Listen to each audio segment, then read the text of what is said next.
হরে কৃষ্ণা। জয় শিল প্রভুপাদ, জয় গুরু গৌরাঙ্গ। শ্রবণকারী সকল ভক্তবৃন্দের চরণে আমার দণ্ডবাদ প্রণাম। আজ আমরা আগত পার্শ্ব পরিবর্তনী একাদশী, যা আগামী 4 সেপ্টেম্বর 2025 পড়েছে, তার সম্পর্কে 5টি গুরুত্বপূর্ণ পয়েন্ট আলোচনা করব।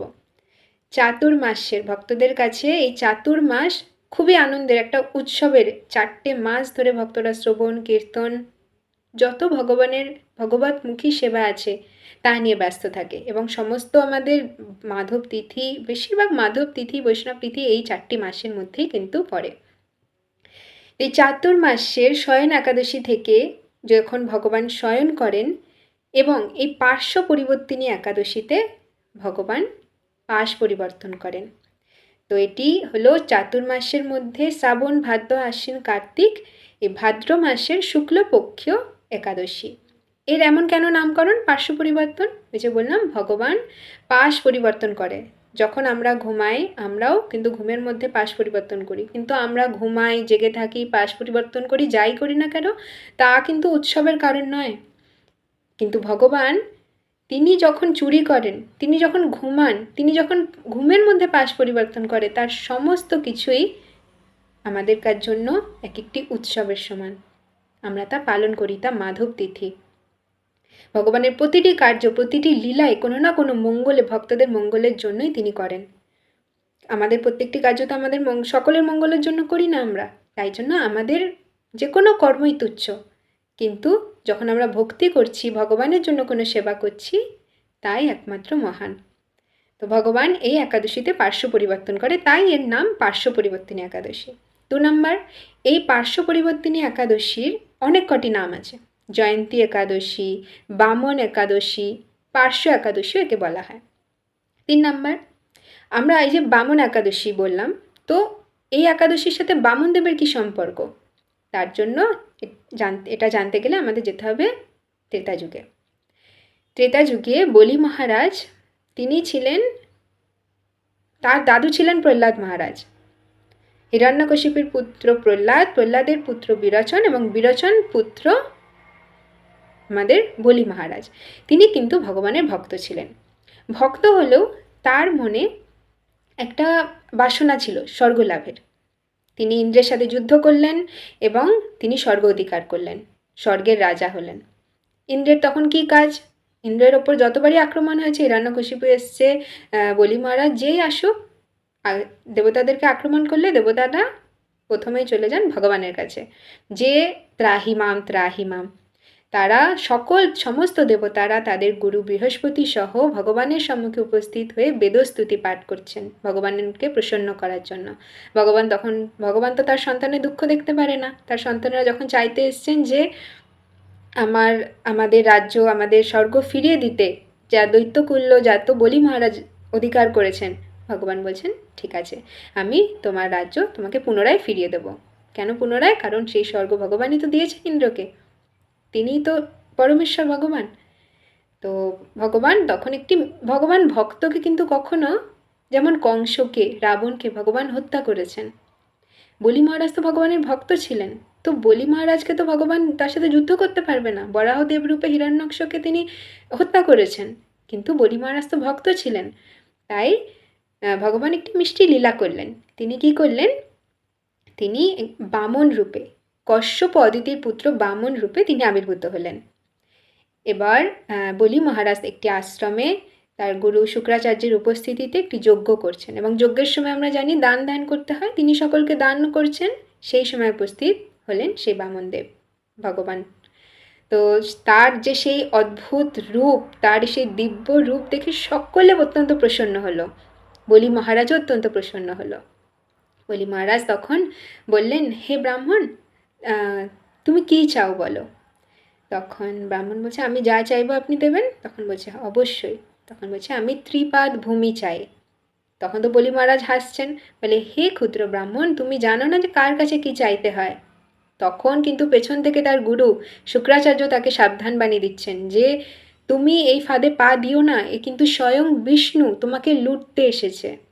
বলি মহারাজ কি বললেন যে আচ্ছা, আমি তো এই যজ্ঞ করছি বিষ্ণুকে সন্তুষ্ট করার জন্যই, যজ্ঞ বই বিষ্ণু, তিনি তো ভক্ত ছিলেন। তাই তিনি গুরুদেবের কথা কানে নিলেন না।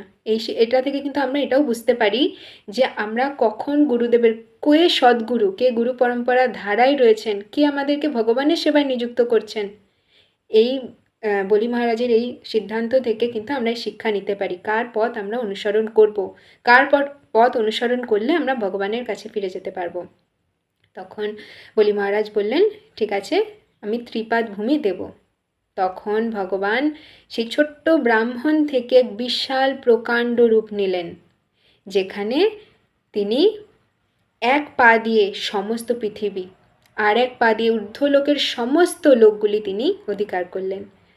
তারপর বলি মহারাজকে জিজ্ঞেস করলেন যে আর এক পা আমি কোথায় রাখবো? তখন বলি মহারাজ বললেন যে হে ভগবান, আর এক পা তুমি আমার মাথায় রাখো, আমার মস্তকে তুমি তোমার পা রেখো, তো তাহলে আমি তোমায় ত্রিপাদ ভূমি দিতে সমর্থ হব।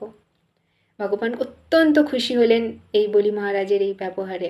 এই যে একাদশী, এটি হলো বামন একাদশী, বামন দেবের আবির্ভাব তিথি। আমরা যদি এই একাদশীতে বামন দেবের পূজা করি, বামন দেব রূপে ভগবানের চরণে যদি আমরা পদ্মফুল অর্পণ করি, তাহলে ভগবান অত্যন্ত প্রসন্ন হন।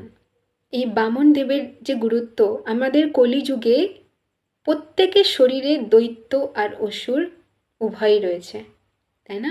আমরা জানি প্রথমে সত্যযুগে আলাদা লোকে, স্বর্গ এবং মর্ত দুই জায়গায় অসুর আর দেবতারা থাকতেন।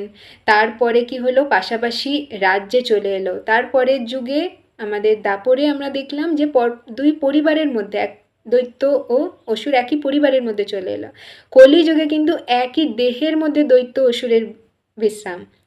তো আমরা যদি আমাদের হৃদয়ের অসুরকে ধ্বংস করতে চাই, যেভাবে বামনদেব বলি মহারাজকে কৃপা করেছিলেন, আমরাও সেই কৃপা লাভ করতে পারি। কেবল আমাদের তার পথ অনুসরণ করতে হবে, নিজেকে সম্পূর্ণভাবে ভগবানের কাছে সমর্পণ করতে হবে। আমাদের শরণাগতি আমাদেরকে ভক্তিপথে আগে এগিয়ে নিয়ে যাবে। এই একাদশীর ফল কি? আমরা পার্শ্ব পরিবর্তিনী একাদশী পালন করব, এর ফলে আমরা কি পাবো? আমরা আমাদের পূর্বের শাস্ত্রে ব্রহ্মবৈবর্ত পুরাণে যখন যুধিষ্ঠির মহারাজ শ্রীকৃষ্ণকে প্রশ্ন করেছেন এই একাদশীর মাহাত্ম্য, বলি মহারাজকে বন্দি করে রাখার কারণ, সমস্ত এই প্রশ্নগুলি যুধিষ্ঠির মহারাজই কিন্তু করেছিলেন শ্রীকৃষ্ণকে, যার জন্য আমরা জানতে পারছি একাদশীর কি মাহাত্ম্য। আমরা যদি দেখি, প্রশ্ন অর্জুন প্রশ্ন করেছেন, আমরা ভগবদ গীতা পেয়েছি। পরীক্ষিত মহারাজ প্রশ্ন করেছেন, আমরা শ্রীমদ্ ভাগবতম পেয়েছি। প্রশ্ন যদি আমরা না করতে পারি, তাহলে মানুষ আর পশুর মধ্যে কোনো পার্থক্য নেই। এবং প্রশ্ন কেমন করতে হবে? কি খাবো, কোথায়, কখন শোবো, এই নয়। আমি কে, আমি কোথা থেকে এসেছি, অথাতো ব্রহ্ম জিজ্ঞাসা। যে প্রশ্ন সকলের মঙ্গল সাধন করেন, সেই প্রশ্নই আমাদের করা উচিত। তো যুধিষ্ঠির মহারাজের প্রশ্নের উত্তরে একাদশীর ফল সম্পর্কে ভগবান স্বয়ং বলেছেন, এই একাদশী যদি পালন করা যায়, তাহলে আমরা পূর্বের সমস্ত পাপ থেকে মুক্ত হব এবং অশ্বমেধ যজ্ঞের ফল, বাজপেয়ী যজ্ঞের ফল আমরা লাভ করতে পারি শুদ্ধভাবে একাদশী ব্রত পালনের মাধ্যমে। 5 নম্বর পয়েন্ট, আমরা যে বলছি আমরা সমস্ত যজ্ঞের ফল লাভ করব, এটা আমাদের মনে হতেই পারে আমরা কি করব যজ্ঞের ফল নিয়ে। ভক্তরা যখন একাদশী ব্রত করে, তারা কোনো ফলের আশা করে না, মানলাম, তারা ভগবানের সন্তুষ্টি বিধানের জন্য করেন। কিন্তু আমাদের মনে কখনো কখনো কোনো ইচ্ছাও তো থাকতে পারে যে ইচ্ছাটা, আমি একাদশী ব্রত করছি, এই ইচ্ছাটা আমার পূরণ যেন হয়। তো আমরা যদি কোনো ইচ্ছা নিয়েও একাদশী ব্রত পালন করি, ভগবানের কাছে প্রার্থনা জানাই, তাহলে আমাদের সেই ইচ্ছাও পূরণ হবে। কিন্তু কিভাবে করতে হবে? 3টে শর্ত আছে।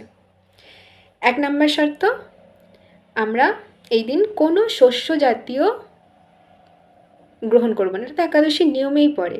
আমরা তাই বলে অন্ন পাবো না, কিন্তু শস্যের মধ্যে কিন্তু গম, ভুট্টা সমস্ত কিছু পড়ে, তো আমরা রুটিও পাবো না। কেউ নির্জলা করে, কেউ সজলা করে, কেউ ফলাহার করেও একাদশী ব্রত পালন করে। তো আমরা সেই অনুকল্প প্রসাদ পেয়ে একাদশী পালন করব। 2 নম্বর শর্ত কি?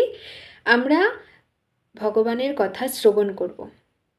যদি আমরা ভগবানের কথা শ্রবণ করি, আজকে একাদশীর দিনে ভগবানের লীলা কথা শ্রবণ করি, তাহলে আমাদের সমস্ত পাপ থেকে মুক্ত হব। তখন আমাদের মনে প্রশ্ন আসতে পারে, সকলে তো শ্রবণ করছে, সকলে কি মুক্ত হচ্ছে? প্রভুপাদ কি বলেছেন? শুধু হিয়ারিং নয়, অ্যাটেন্টিভ হিয়ারিং করতে হবে। আমাদের অত্যন্ত মনোযোগ সহকারে শ্রবণ করতে হবে। অফিসে যেতে যেতে, রান্না করতে করতে, আমরা অন্য কাজের সাথে মাল্টিটাস্কিং করতে করতে আমরা ভগবানের কীর্তন চালিয়ে দিলাম, ভগবানের কথা শুনলাম। কিন্তু নির্দিষ্ট কিছু সময় আমাদেরকে দিতে হবে যখন আমরা একাগ্রতার সাথে ভগবানের কথা শ্রবণ করব। আমাদের শ্রবণ কী করে বুঝবো যে আমরা একান্তভাবে শ্রবণ করছি, একাগ্রতা সহকারে আমরা যে শ্রবণ করছি, কিভাবে বুঝবো? যখন দেখব আমরা কীর্তন করতে পারছি ভালোভাবে, আমরা শুধু শ্রবণ করার পরে যখন সেই কথাগুলো আমরা অন্য কাউকে বলছি, অন্য কাউকে আমরা অনুপ্রেরণা দিতে পারছি, যে একাদশী করার জন্য তাকে উৎসাহ দিতে পারছি, তখন বুঝবো যে না, আমার শ্রবণটা একাগ্রতা সহকারে হয়েছে, 100% এটা মনোযোগ সহকারে আমি শ্রবণ করেছি, তাই তো আমি কীর্তন করতে পারছি। আর 3 নাম্বার শর্ত, আমরা ভগবানের কথা স্মরণ করব। ভগবানের কথা যখন আমরা কীর্তন করব, কীর্তনের সময় কিন্তু আমরা ভগবানের কথা স্মরণ করছি, তাই না? যদি আমরা ভালো করে শ্রবণ না করি, ভালো করে স্মরণ করতে পারবো না, ভালো করে কীর্তনও করতে পারবো না।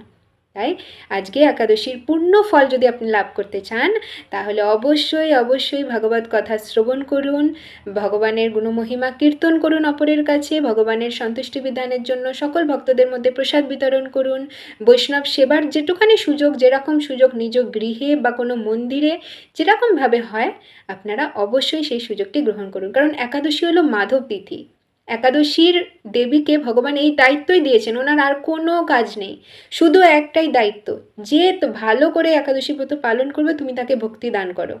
ভগবান এই একটি দায়িত্ব দিয়ে একাদশী দেবীকে পাঠিয়েছেন। তো আমরা সেই দেবীর আরাধনা করে তাকে প্রসন্ন করতে পারলেই কিন্তু আমরা যেটা চাই, আমরা যদি ভগবানের কাছে শুদ্ধ ভক্তির প্রার্থনা করি বা কোনো জড়জাগতিক কামনা করি, সমস্ত কিছু একাদশী দেবী পূরণ করবেন।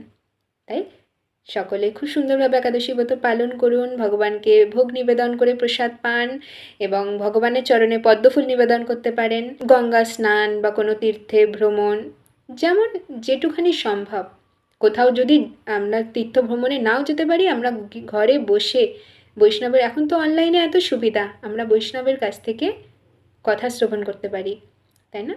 তো আজ অবশ্যই আপনারা খুব সুন্দরভাবে একাদশী ব্রত পালন করুন। হরে কৃষ্ণ।